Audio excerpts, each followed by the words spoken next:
Bonjour à toutes et à tous, bienvenue ici sur ma première vidéo de la chaîne. Sur cette chaîne, ce que je vais faire, c'est essayer de partager en fait des résultats des cours que je suis. Donc je suis en première année à l'Université libre de Bruxelles. J'étudie la physique et donc voilà, c'est la période de blocus et donc je vais essayer de démontrer des résultats et les partager tout simplement sur YouTube afin de m'aider dans mes révisions. Donc aujourd'hui, ce qu'on va voir, c'est un critère d'intégrabilité pour des fonctions à valeur réelle qui, euh, qui nous servira en fait à démontrer ce théorème-ci, qui nous dit que si on considère un pavé de Rn et une fonction continue, alors f est intégrable au sens de Riemann sur ce pavé. Donc voilà, on va pas du coup, comme je l'ai dit, commencer à démontrer ce théorème tout de suite. On va d'abord s'intéresser à un critère d'intégrabilité qui en fait nous permettra de démontrer ce théorème. Donc le critère est le suivant. À nouveau, si on considère soit Q un pavé de R puissance n, soit F qui va de Q vers R, une fonction cette fois non pas continue, mais bornée. Et bien, si pour tout epsilon strictement positif, il existe une partition de Q, notons P epsilon, telle que la somme de Darboux supérieure de f pour cette partition soit inférieure à, enfin soit strictement plus petite que la somme de Darboux inférieure liée à cette partition plus epsilon, et ben alors f est intégrable.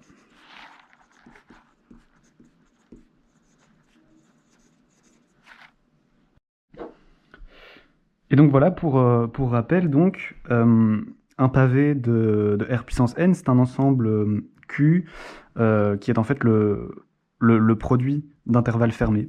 Donc dans le plan, on peut penser au carré. Dans l'espace à 3 dimensions, on peut penser au cube.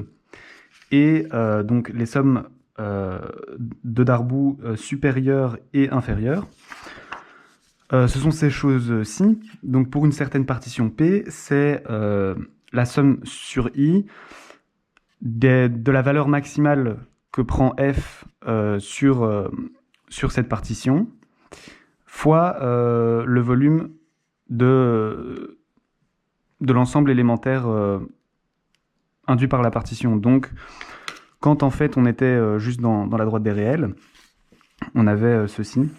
Voilà, si ici j'ai une fonction de R vers R, je peux la représenter sur un graphique, comme ceci. Disons qu'elle a une tête comme ça. Eh ben, on se souvient que l'approche de Riemann consiste en fait à... on a un intervalle AB, et ben on va choisir une partition de cet intervalle, donc c'est-à-dire qu'on va le subdiviser en de plus petits intervalles, et à chaque fois on va regarder les rectangles qui sont de hauteur une fois la valeur minimale de f, et une fois ce sera la valeur maximale de f. Voilà. Donc, voilà, comme ceci. Et du coup, la somme de Darboux, bah, c'est on somme en fait toutes ces aires sur notre partition. Bon, le graphique, le schéma n'est peut-être pas très évoquant, mais du coup, la somme de Darboux inférieure ici, ce serait la somme des aires de tous ces rectangles. Et la somme de Darboux supérieure, ce serait la somme des aires de tous ces rectangles plus les petits rectangles au-dessus. Et donc, on se rend compte que si on prend des intervalles de plus en plus petits, en fait, ce truc-là, ça tend vers l'aire sous la courbe de ma fonction, à l'aire qui est délimitée par l'intervalle AB sous la courbe de ma fonction. Et donc, alors on sait du coup que on pose en fait que U de f c'est égal à l'infimum des sommes de Darboux supérieures pour n'importe quelle partition, et que L de f c'est égal au suprémum des sommes de Darboux pour toutes les partitions de notre segment. Et donc en fait voilà ça pour un pavé, donc un ensemble un ensemble qui se décompose comme le produit d'ensembles fermés, d'intervalles fermés. On peut facilement généraliser ce concept à n dimensions, hein, vu que l'ensemble a une tête assez gentille. Et donc ceci, ce que ça nous dit, c'est que du coup voilà, ici une partition de Q, en fait, ce serait un choix de partition pour chaque intervalle. Et donc ceci, ça nous dit que s'il existe une certaine partition P epsilon telle que cette condition est satisfaite, alors f est intégrable. Donc pour rappel, avant que je commence la démonstration, qui en fait n'est pas très éclairante, assez rapide, mais elle est ce qu'elle est, elle fonctionne. Si une fonction f est intégrable, u de f c'est égal à L de f, et en fait ça c'est juste la valeur de l'intégrale de a à b de f de t dt, donc sur notre intervalle AB. Hein. Et si f n'est pas intégrable, alors ces sommes sont différentes. Et en particulier, vu que L c'est la somme inférieure et U c'est la somme supérieure, L de f est strictement plus petite que U de f. Alors la preuve de notre critère, on y arrive enfin. On va raisonner par l'absurde.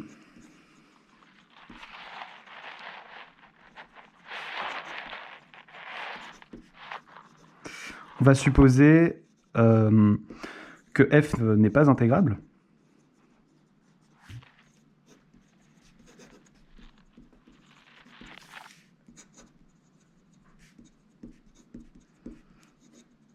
F n'est pas intégrable bien que nous ayons trouvé une partition P epsilon qui remplissait ce critère-là.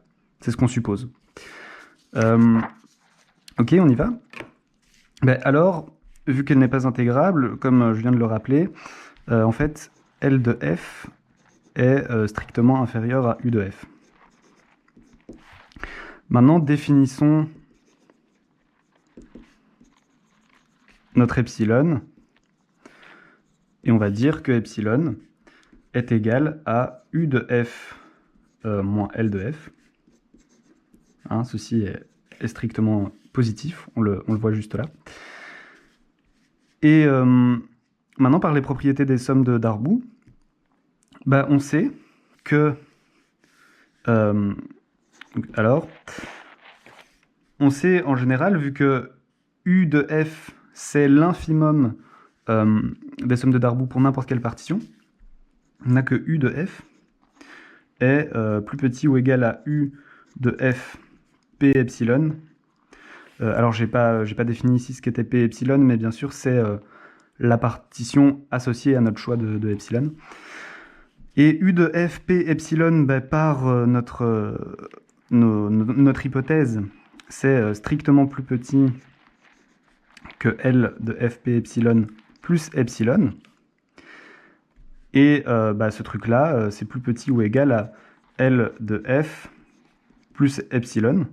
Hein, voilà, parce que vu que L de f, L ronde de f, c'est le suprémum... Ah, pardon, ici, c'est bien sûr un L.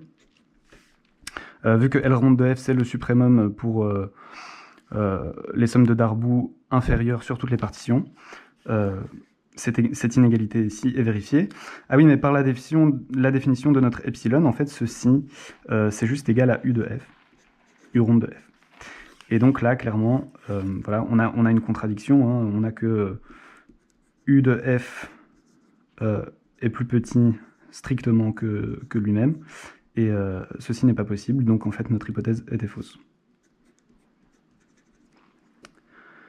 Donc voilà qui clôture la preuve, et du coup dans la prochaine vidéo on s'attaquera à ce théorème. Merci d'avoir regardé.